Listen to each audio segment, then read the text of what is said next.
Bonjour à toutes et à tous et bienvenue sur On en parle. Et aujourd'hui je vais parler donc du Stade Rennais et je vais vous faire le débriefing contre Krasnodar pour la première journée de Ligue des Champions. Et on peut dire que c'est un match nul frustrant mais encourageant.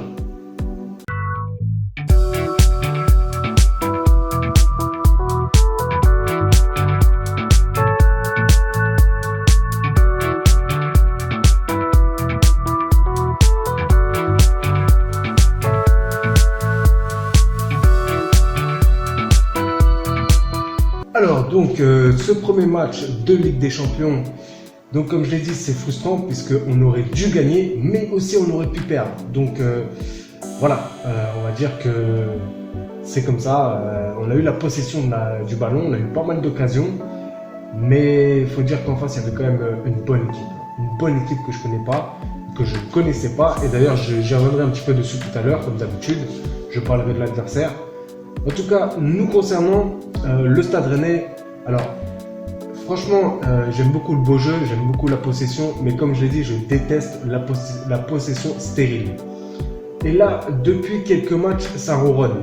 Et je ne sais pas si c'est dû aux joueurs ou à la tactique.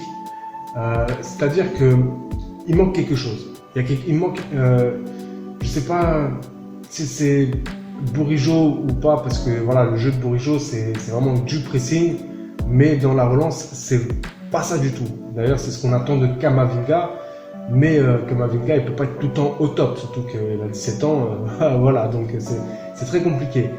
Donc je trouve que le jeu là depuis quelques matchs ça ronronne.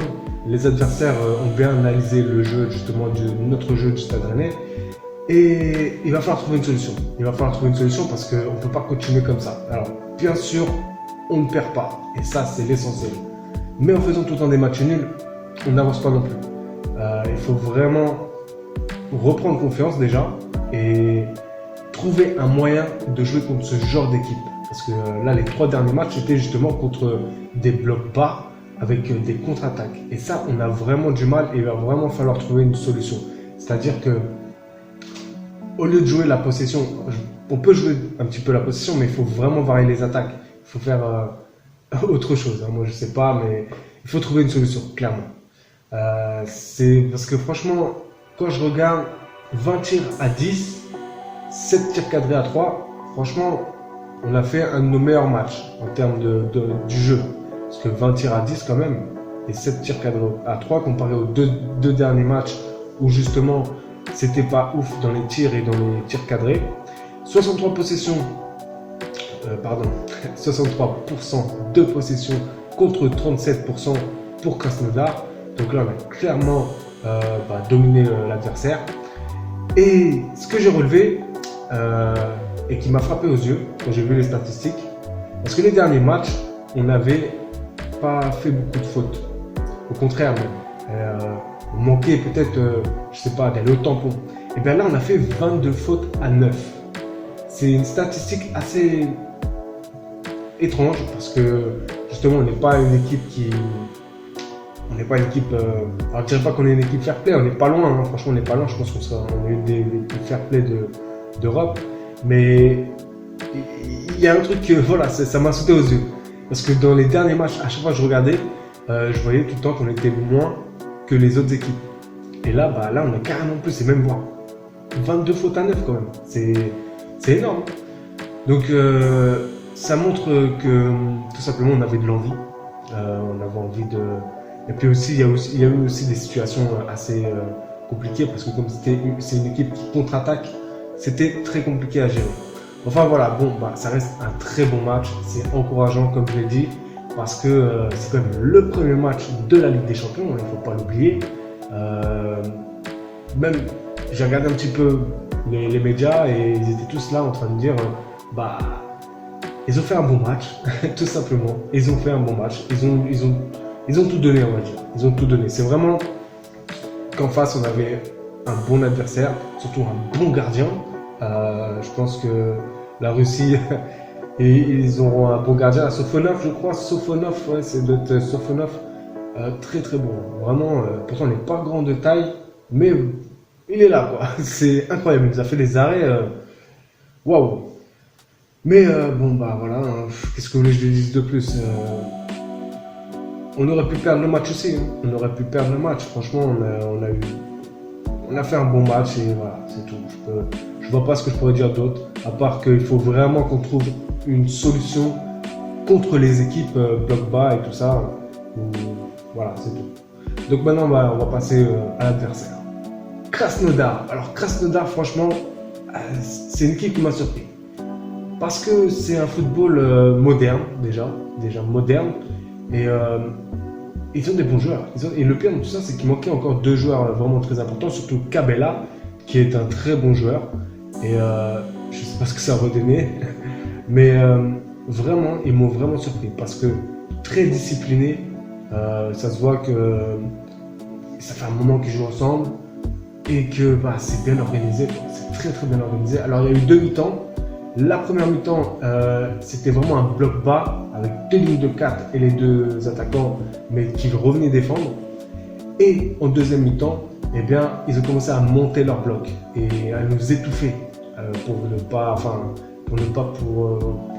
qu'on puisse ne pas jouer notre jeu. Par contre, ils ont vachement bien joué le coup parce qu'ils ont réussi à nous faire déjouer tout simplement. Parce qu'à un moment, ils nous ont carrément endormis. C'est un truc de fou. C'est-à-dire, ils étaient vraiment en bas, la défense, et nous, on n'arrivait pas du tout à se déplacer et puis à contourner le bloc. Donc, à un moment, on commençait à s'endormir, et là, hop, ils récupèrent la balle et ils se projettent super vite à l'avant.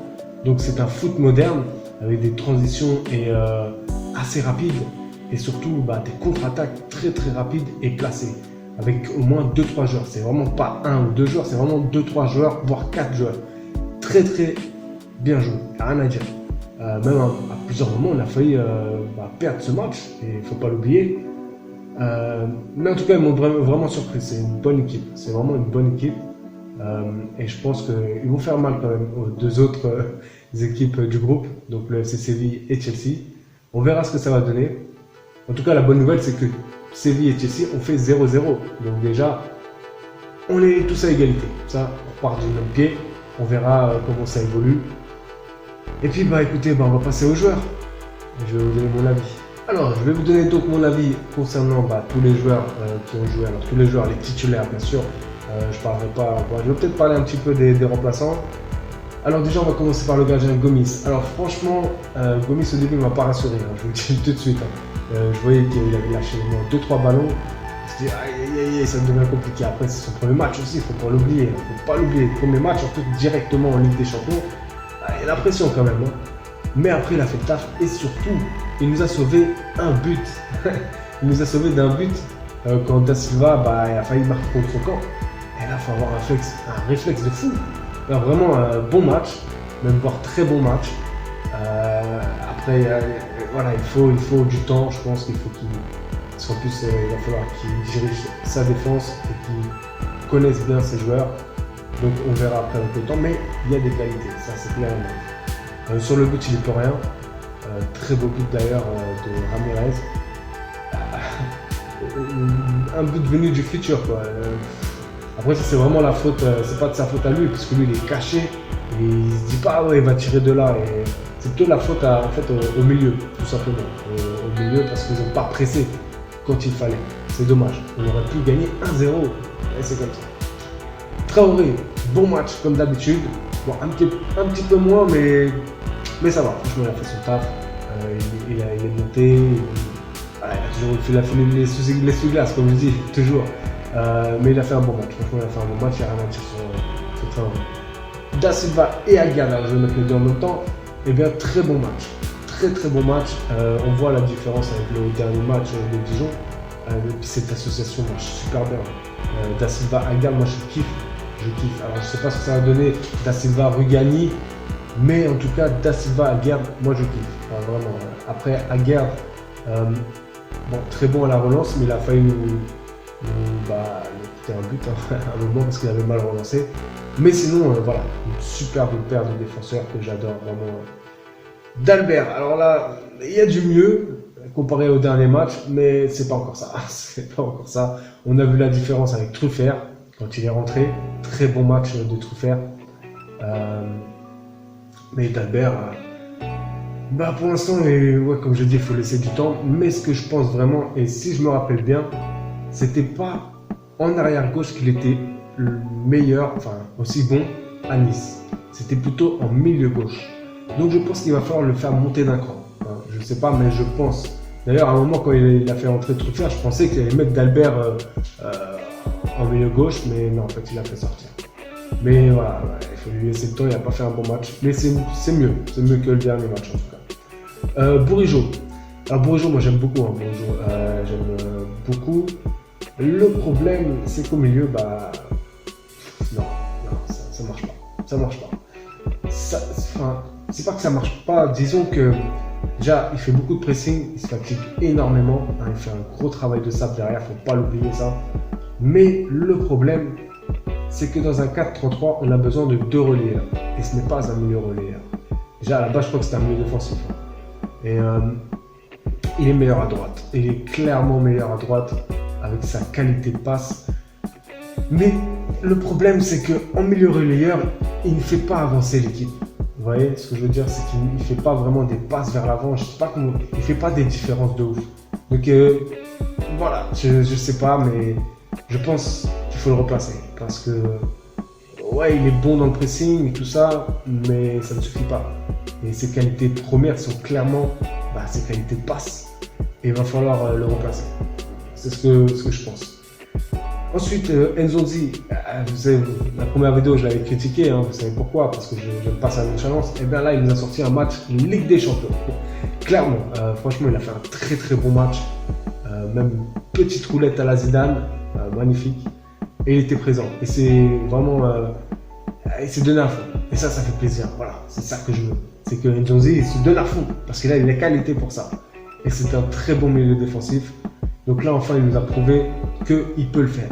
Et voilà, bon, il a fait un très très bon match, il n'y a rien à dire. Kamavinga, pareil, très bon match, comme d'habitude, enfin, façon de parler. Après, bien sûr, à la 60e, il est toujours fatigué, ce qui est normal. Hein, bon. Mais très bon match, il va toujours vers l'avant, des bonnes passes, voilà. Très bon match de Kamavinga, il n'y a rien à dire là-dessus. Del Castillo. Ah, j'ai du mal avec Del Castillo. Je l'aime bien, hein, c'est pas le problème. C'est que, comme je l'ai dit, il serait meilleur en super sub, en remplaçant, qui rentre après, en seconde mi-temps, quoi. Parce que titulaire, il n'y arrive pas. Il n'y arrive pas. Je sais pas pourquoi, pression, pas pression. J'en sais rien. Je peux pas vous dire, mais il fait aucune différence. En tout cas, sur ce match, il n'a pas fait vraiment des différences. Même avec Traoré, ça n'a pas marché. Pour vous dire. Ils sont pas compris sur cette phase de jeu. C'est dommage, c'est un bon joueur, mais je sais pas, il manque quelque chose. Voilà, il manque quelque chose et je pense qu'il serait mieux en remplaçant. Guirassy. Alors là, franchement, j'ai vu sur un forum quelqu'un qui avait dit ouais, il a fait un sale match, nanana. Non, mais sérieusement. Après, il y en a plein qui ont dit ça, mais est-ce que vous connaissez le foot même? Non, mais je dis ça parce que, en fait, Guirassy, mais il fait un travail énorme. Je ne sais pas si vous vous rendez compte. Mais déjà, il y avait 2 défenseurs à gérer. Et il a très très bien géré. Et il fait un travail de malade. Dos au but. En fait, c'est plutôt les ailiers qu'il faudrait dire. Parce que lui, justement, si on a besoin de lui, c'est pour faire un rôle de pivot, vous voyez? Pour qu'il puisse lancer les ailiers. Et c'est ce qu'il fait, très bien d'ailleurs. Mais après, c'est aux ailiers d'assurer. Et puis en plus, il n'a pas marqué dans le jeu, mais il a marqué sur penalty. D'ailleurs, le gardien a failli l'arrêter. Mais voilà, franchement, très très bon match. Et moi, j'adore ce joueur. Et je pense qu'il a vraiment une marge de progression énorme. Il est très très fort dos au but. Ça fait au moins 2-3 fois que je le dis.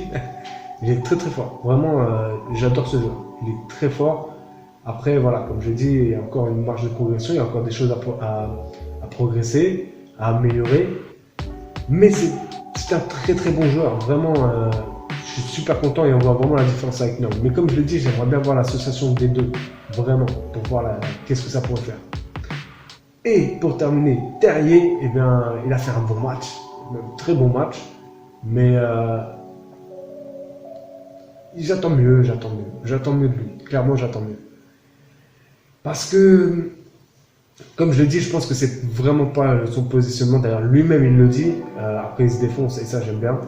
Mais c'est clair que voilà, c'est pas son positionnement. Il faut le mettre à son vrai poste. Et je pense que là, à son vrai poste, il fera des différences de malade. C'est clair. Après, bon, il a fait quand même un bon match. Il s'est défoncé. Et il n'y a rien d'autre à dire. Alors bon, je parle quand même un petit peu des remplaçants. T, il est rentré. Waouh. Comme je vous ai dit, en milieu relayeur, il fait la diff. La différence avec Bourigeaud, vous voyez, c'est ça. C'est que lui, il joue vers l'avant. Bourigeaud, c'est plus défensif. Donc, T, il mériterait de commencer un match, pour voir, comme à Dijon. Et ce serait intéressant. Mais en tout cas, bon, il a failli marquer. Bon, il a encore du mal avec la finition. Ça se travaille, ça. Mais il a fait une très bonne rentrée. Voilà, Doku. Alors Doku, lui aussi, il a fait une très bonne rentrée et il m'a surpris. Mais j'attends encore beaucoup de lui. Hein, mais il est encore jeune, comme je dis, il a encore une marge de progression énorme. Il y a un truc que j'ai remarqué, par contre, c'est que il était vraiment à la ligne du but, à la ligne de touche. Je ne sais pas si vous avez remarqué dans le match, mais par exemple, Terrier, lui, bon, c'est un ailier aussi, mais il était plus vers l'axe du terrain. Alors que Doku, lui, il voulait vraiment manger la ligne. Et je ne sais pas si vous avez remarqué, mais il était vraiment large. Et je pense que alors, soit c'est une consigne de Stéphane, mais je pense que c'est plutôt son jeu, parce que lui, c'est quelqu'un qui dribble et qui aime bien partir, un peu comme Ntep. Et en tout cas, voilà, très bon jeune, il n'y a rien à dire. Donc, franchement, j'ai hâte de voir sa marge de progression. Et voilà, je ne vois pas ce que je pourrais dire d'autre. Comme j'ai dit, il faut faire un très bon match aussi, très bonne entrée. Et puis c'est tout. Unou, il a failli marquer, mais il n'a pas eu assez de temps en fait. Il est rentré trop tard, c'est dommage. Alors concernant mes tops, Guirassy bien sûr, je le mets dans mes tops. Hein, franchement, déjà il a marqué le premier but du Stade Rennais en Ligue des Champions. Et puis il a fait un bon match. Nzonzi, le deuxième joueur dans mon top, parce qu'il a fait un excellent match. Avec un petit râteau, comme je l'ai dit, une petite roulette, magnifique. Et il était là, présent. Ça fait plaisir. Et alors, j'ai un petit peu hésité, mais finalement, j'ai mis Gomis. Pourquoi? Même si, sur certains moments, il ne m'a pas rassuré, il ne faut pas oublier qu'il a sauvé un but, tout simplement. Franchement, comme j'ai dit, il fallait vraiment un réflexe de ouf, parce que ça allait super vite. Da Silva, sans faire exprès, il a failli marquer contre son camp, et hop! Waouh!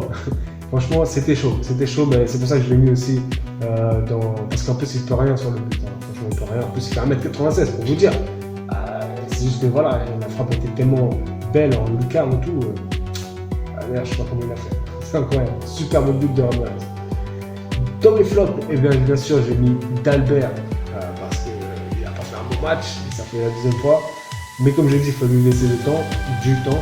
Ou alors le repositionner, tout simplement.